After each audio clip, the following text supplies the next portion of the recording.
First, the author of a new book about two authors. You know, I used to say that, oh, my books don't have a lot of sex in, but I've suddenly realized that they do. And it's the kind of sex that women want to read about. Because it's romantic, exciting. Sure, the women go out and have a good time. I mean, we're so used to reading about men that go out and have a good time. And in my books, the women kind of live the kind of life that men have always lived.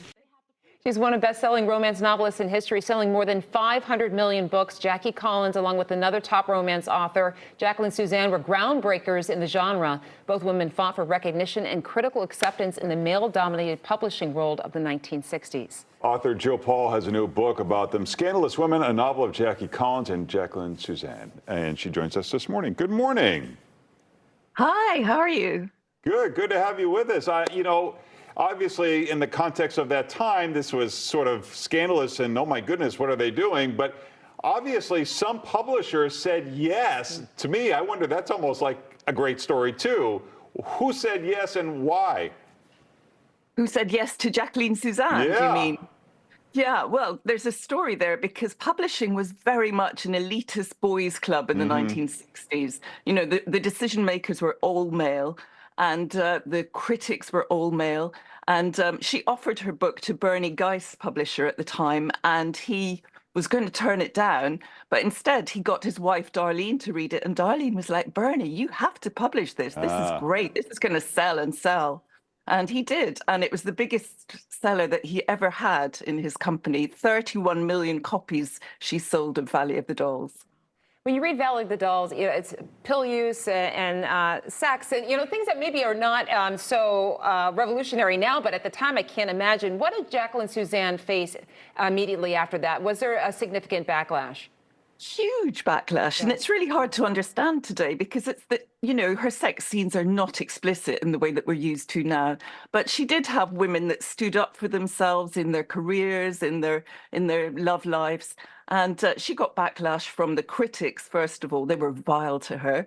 She got, the public were writing hate mail that she was, the plummeting moral standards of the country were all down to her.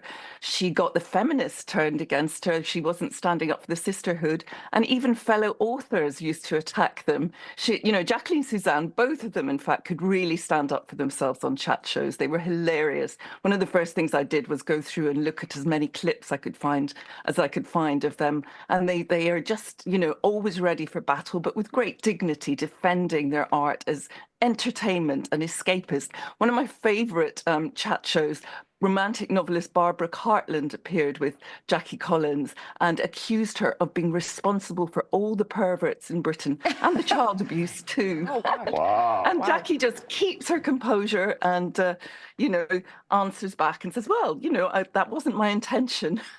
Yeah, even though, society looked down upon this, you wonder if it was still happening anyway, and people just didn't pretend it, that it didn't exist, or did they just have good imaginations, or did they know people who lived this life?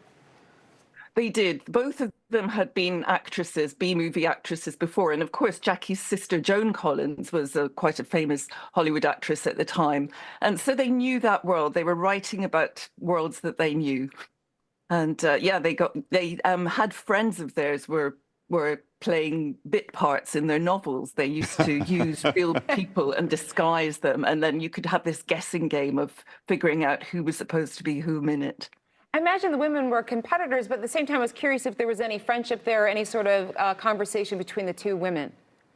Well, this is, in my novel, I have them become friends, but that's just my novelist's imagination. They could well have been because their social circles overlapped and they had the same publishers for a while. So I wanted to, I sat in my novelist chair and tried to imagine what it would have been like to be them. And, for Jacqueline Susann, she was established and along comes this 19 years younger, more glamorous other author from Britain that I imagine she was a little bit prickly at first, but authors tend to be friends with each other. It's a career where we're stuck at our desk. It's really nice to reach out and meet other authors and share experiences.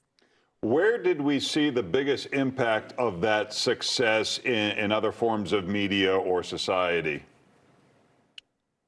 Well, I mean, their books were all made into films as well. But what I love about them was that they got people reading who hadn't been reading before. They Yeah. reached out. You know, they bypassed the critics who were being so vile about their books. And Jacqueline Suzanne invented the author's book tour. She went coast to coast, befriending booksellers, signing books for all her readers, giving gifts to the booksellers. She had a real knack. She kept a Rolodex of all their names, their wives' names, their children's names, their dogs' names, so that next time she went into that shop, she would say, "Hey, Brad, did Trixie have her puppies yet?" You know, it was real kind of personal, up close. And it worked. You know, she found a way to sell books by reaching out directly to readers. And I think that was one of the big changes that the two of them made in their time. Fascinating women. The book is Scandalous Women, a novel of Jackie Collins and Jacqueline Suzanne. For more, check out Jill's website and follow her on social media. Jill, thank you so much. Thank you. Oh, thank you. Thank you.